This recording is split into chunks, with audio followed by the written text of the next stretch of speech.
Assalamualaikum warahmatullahi wabarakatuh. Selamat pagi anak-anak. Masya Allah, pada semangat-semangat sekali ya. Baik, karena ini adalah pertemuan pertama kita, jadi semangatnya meningkat nih. Oke, iya. Sebelumnya, karena ini adalah pertemuan pertama, izinkan ibu untuk memperkenalkan diri terlebih dahulu. Karena ada pepatah mengatakan bahwa tak kenal maka tak sayang, benar sekali. Perkenalkan, nama Ibu Sofia Zahrani Ananda. Kalian bisa memanggil Ibu Sofi. Apa? Oh, ibu tinggalnya di Gintung Kidul, di Desa Gintung Kidul. Di sini ada yang tahu Desa Gintung Kidul itu di mana? Benar sekali, Desa Gintung Kidul itu Kecamatan Ciwaringin, Kabupaten Cirebon. Ya, sebelum itu kita harus semangat ya, karena ini adalah pembelajaran pertama kalinya setelah kalian liburan. Oke, jadi harus semangat, oke? Nah, sebelum itu biar kita semangatnya makin membara, Ibu akan meminta kalian untuk berdiri. Ayo berdiri, berdiri. Nah, kita tepuk semangat ya, biar semangatnya semakin membara dan pembelajaran kali ini itu dibuka dengan senang, gembira, agar apa yang Ibu sampaikan nantinya bisa diterima baik oleh kalian semua. Oke? Ya, berdiri ya, berdiri. Tepuk semangat. Semangat. Semangat. Oke, baik sekali. Ya, duduk kembali.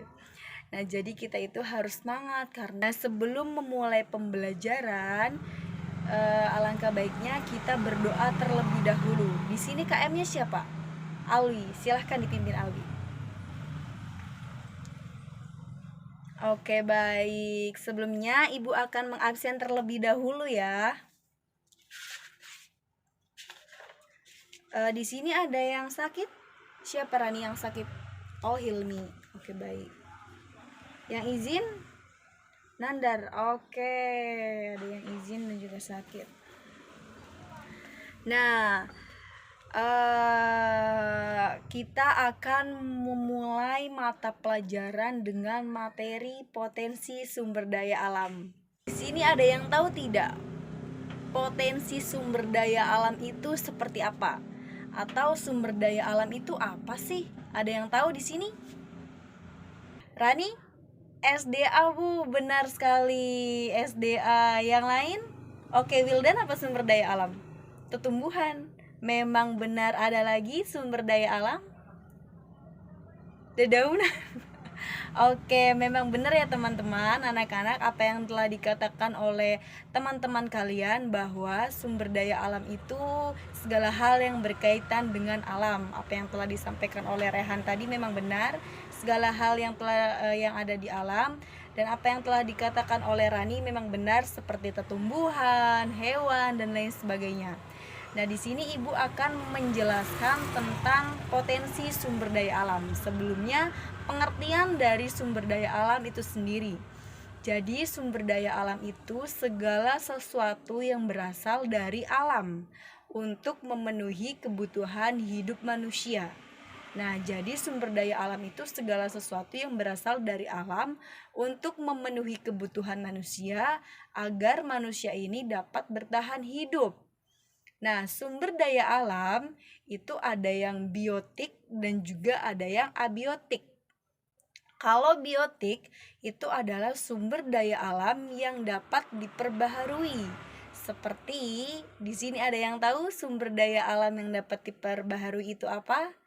Nah, jadi sumber daya alam yang dapat diperbaharui itu merupakan sumber daya alam yang memang dapat dilestarikan kembali.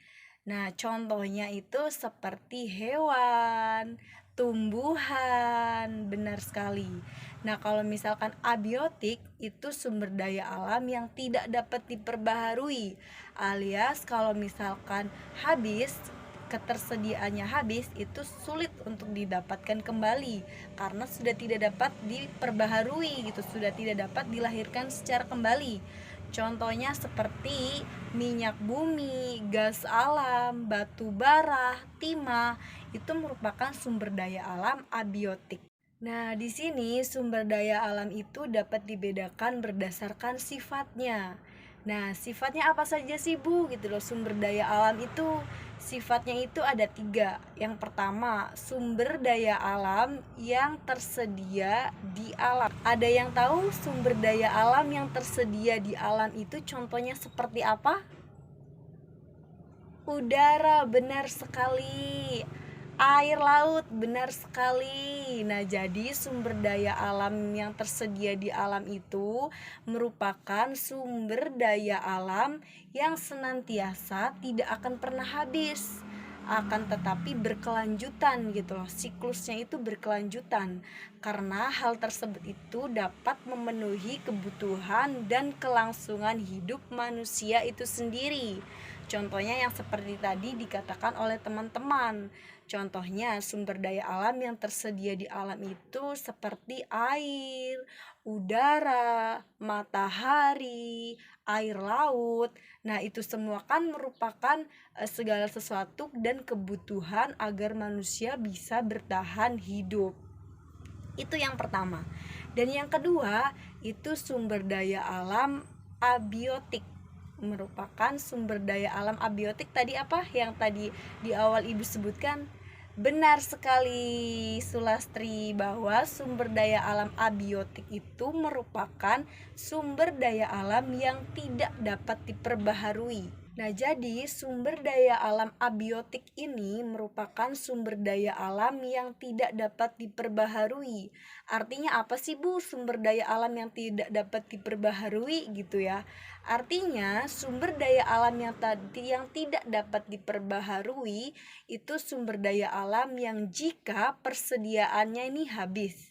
Nih contohnya, jika persediaannya habis, itu sulit untuk didapatkan kembali, bahkan tidak mungkin untuk bisa didapatkan kembali.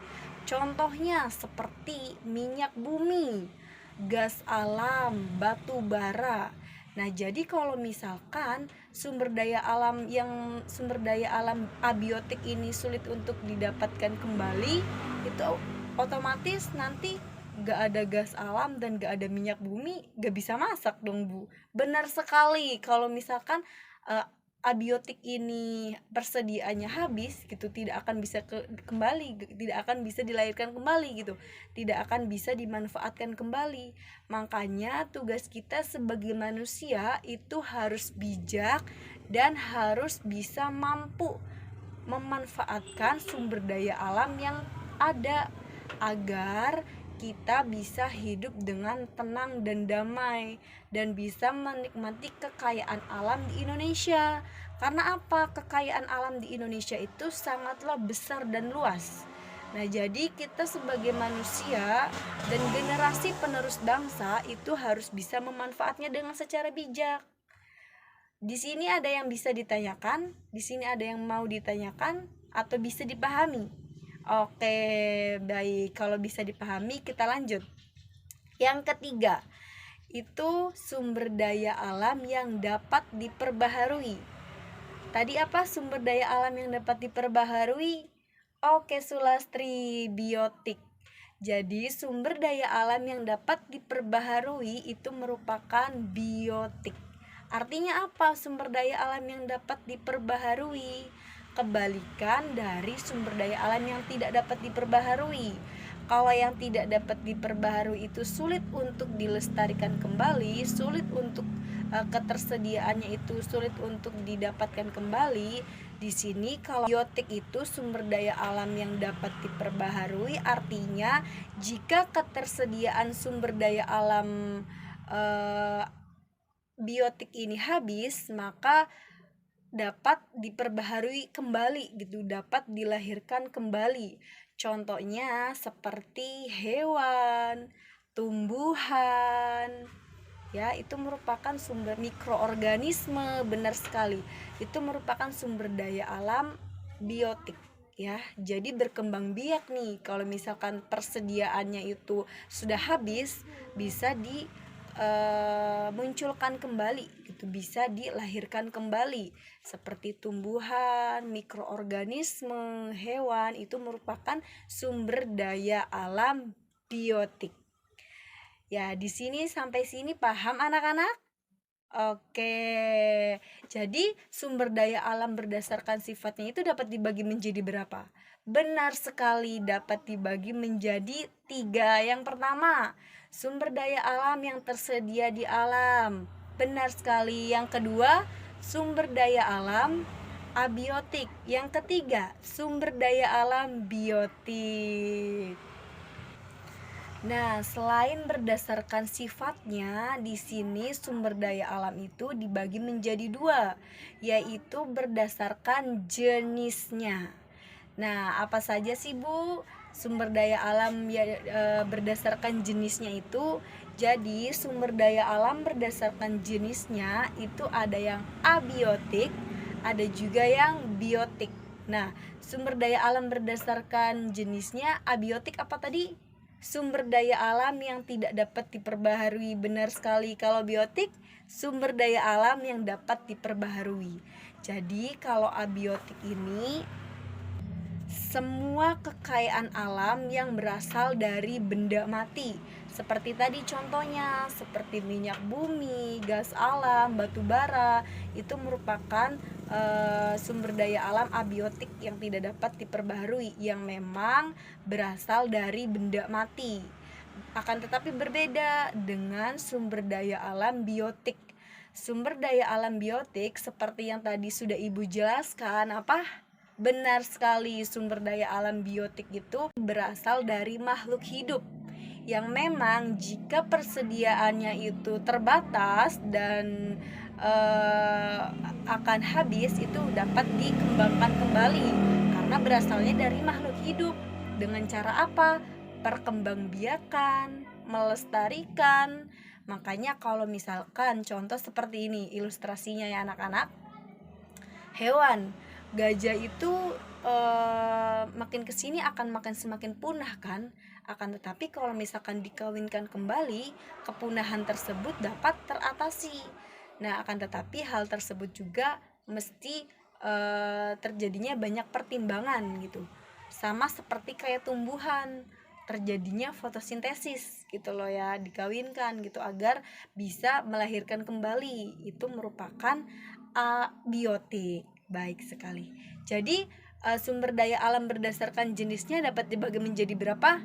Benar sekali, dapat dibagi menjadi 2. Yang pertama, sumber daya alam abiotik. Yang kedua, sumber daya alam biotik. Yang ketiga, ini adalah poin yang terakhir, yaitu sumber daya alam berdasarkan manfaatnya.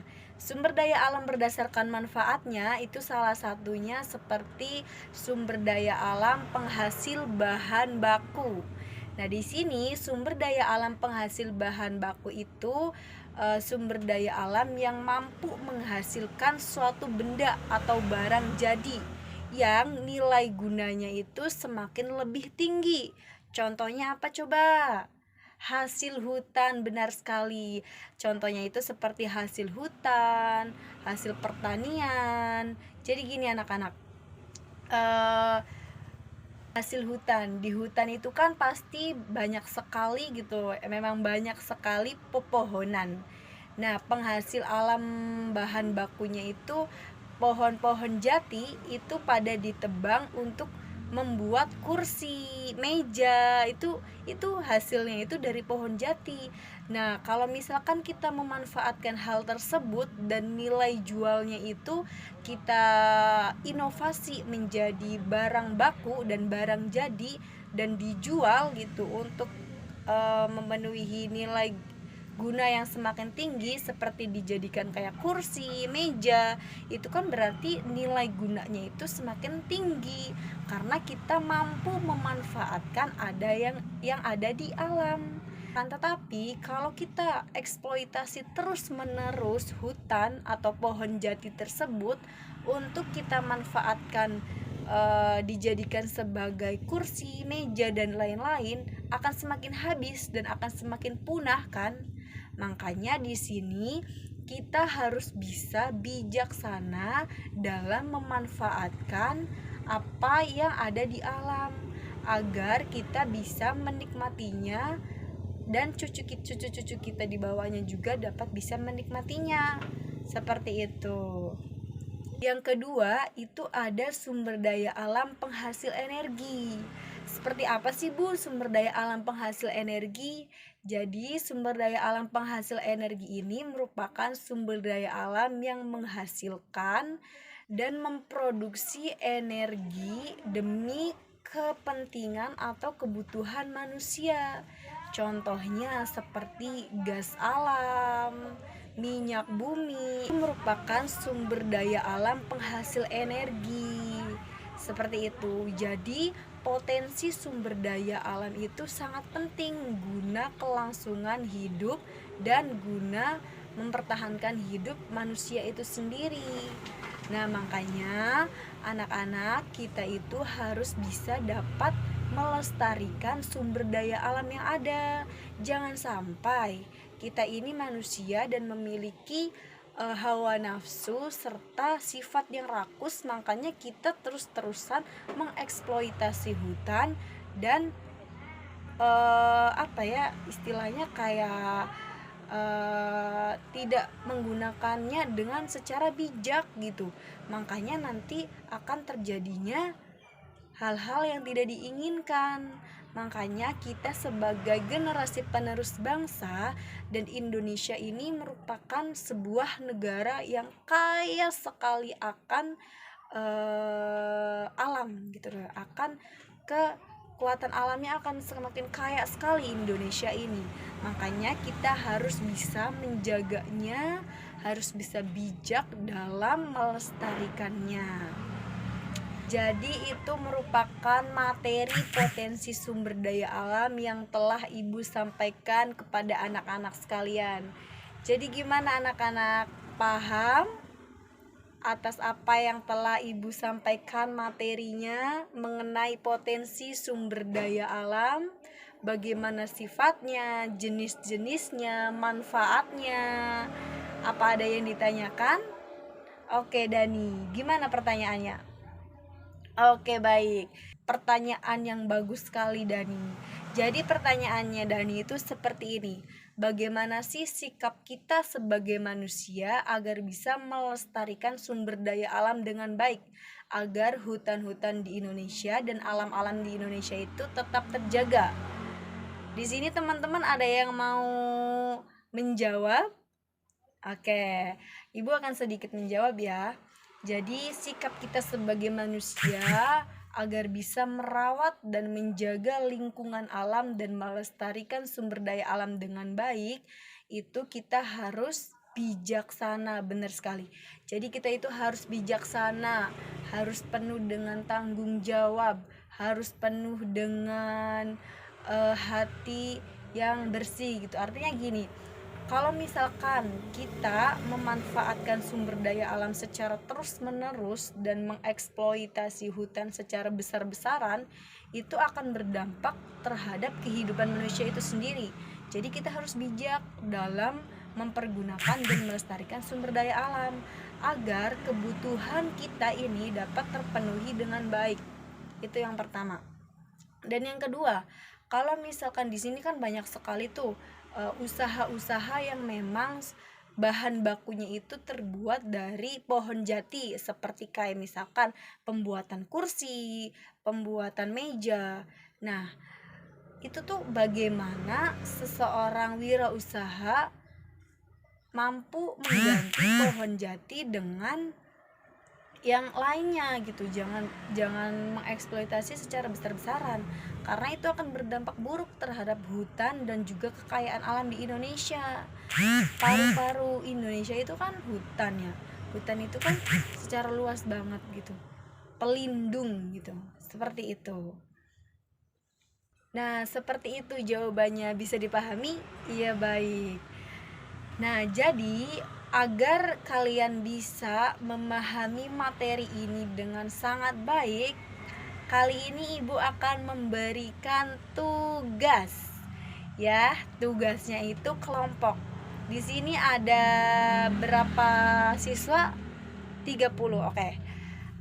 Ibu akan membentuk 4 kelompok ya.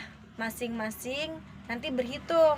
Berhitungnya itu dari 1 sampai 4. Kalau misalkan contoh si Sulis dapat nomor 1, terus Hidayat dapat nomor 1, berarti itu kelompok nomor 1. Oke, paham? Jadi kelompoknya itu sesuai dengan nomor, misalkan nomor 1 dengan nomor 1, nomor 2 dengan nomor 2, nomor 3 dengan nomor 3, nomor 4 dengan nomor 4, dibagi menjadi 4 kelompok. Ayo berhitung terlebih dahulu, nanti kumpul dengan kelompoknya secara masing-masing. Yuk. Nah, jadi nanti kalian didiskusikan dengan kelompok kalian mengenai mengenai pengertian dari sumber daya alam. Pengertian dari sumber daya alam itu seperti apa? Akan tetapi di sini Ibu minta hasil dari diskusi kelompok, bahasa sendiri, menggunakan bahasa sendiri. Nah, tapi referensinya bisa melihat dari materi yang sudah Ibu bagikan atau dari internet. Baik, paham? Oke. Nah, setelah itu, setelah pengertian dari sumber daya alam, kalian sebutkan contoh dan sifat ya, sifat. Kalian definisikan atau sebutkan apa saja sifat-sifat dari sumber daya alam. Sifat-sifatnya itu apa saja gitu loh ya. Minimal ya, maksimal itu ada 3 ya, maksimal kalian 3 menyebutkan sifat-sifat sumber daya alam. Nah, setelah menyebutkan sifat-sifat sumber daya alam, kalian menyebutkan jenis-jenis sumber daya alam. Ya, jenis-jenis sumber daya alam itu seperti apa? Paham? Bisa dipahami? Ya, jadi kalian membuat tugas kelompok, hasil dari diskusinya itu dilaporkan dalam bentuk peta konsep ya, dan isinya itu mengenai pengertian dari sumber daya alam, sifat-sifat sumber daya alam, dan juga jenis-jenis sumber daya alam. Nah, nanti setelah semuanya selesai, perwakilan dari setiap kelompok itu harus mempresentasikan hasil dari diskusinya. Bisa dipahami? Baik. Nah, bisa dimulai dari sekarang ya pengerjaannya. Semoga bisa dapat dipahami dan bisa dipresentasikan. Yuk dikerjakan dari sekarang. Oke, gimana tugas kelompoknya sudah selesai? Baik, tugasnya sudah pada selesai ya. Kelompok 1 sudah selesai? Oke, siap. Kelompok 2? Oke, kelompok 3? Oke, kelompok 4? Oke. Nah, nanti perwakilan dari masing-masing kelompok itu akan mempresentasikan hasil dari diskusi kalian. Nah, nanti peta konsepnya itu ditunjukkan ya anak-anak. Nah, kalian hari ini sesuai dengan pertemuan yang minggu-minggu lalu dan Ibu telah mengingatkannya di grup WA pada membawa handphone kan. Jadi nanti peta konsepnya ini dibuat Canva. Kalian bisa share aja di WA grup mata pelajaran hari ini. Nanti peta konsepnya di-share dan nanti teman-teman lain bisa memperhatikan temannya yang sedang presentasi. Oke? Nah, nanti itu di peta konsepnya, hasil peta konsepnya dikirim ke WA grup. Oke, bisa dipahami? Bisa. Ayo kelompok 1 maju. Oke, kita beri aplaus dulu buat kelompok 1. Bagus sekali. Ya, akhirnya kita bisa menyelesaikan pembelajaran pada hari ini, khususnya mengenai pengertian tentang materi potensi sumber daya alam. Ibu rasa kalian bisa dapat memahaminya dengan tadi hasil dari diskusi kalian, dan Ibu juga bisa menilai bahwa kalian mampu memahaminya. Agar kalian mampu lebih dalam banget memahami materi kali ini, Ibu akan mengulas sedikit nih. Jadi tadi sifat dari potensi sumber daya alam dibagi menjadi berapa coba? Benar sekali, dibagi menjadi 3. Yang pertama, sumber daya alam yang tersedia di alam. Benar sekali. Yang kedua, sumber daya alam abiotik. Benar sekali. Yang ketiga, sumber daya alam biotik. Benar sekali. Nah, itu saja materi yang telah Ibu sampaikan pada pertemuan hari ini. Semoga kita semua senantiasa diberikan pemahaman dalam menyerap materi. Ingat ya anak-anak, apapun hasil diskusi dan materi yang telah Ibu berikan pada pagi hari ini, pada hari ini kalian harus mampu dan harus bisa memperhatikannya dengan sebaik-baiknya, agar apa yang Ibu bisa berikan materi terhadap kalian itu dapat bermanfaat untuk diri kalian sendiri dan kehidupan kalian. Oke? Oke. Sampai berjumpa dan sampai bertemu kembali di pertemuan kita minggu depan. Nanti Ibu akan menyuruh kalian untuk mempelajari di rumah itu membaca terkait materi sumber daya manusia. Nanti kalian di rumah membaca tentang materi sumber daya manusia yang akan kita bahas di pertemuan selanjutnya. Bisa dipahami? Oke. Akhir kata, Ibu tutup pembelajaran kali ini. Wassalamualaikum warahmatullahi wabarakatuh.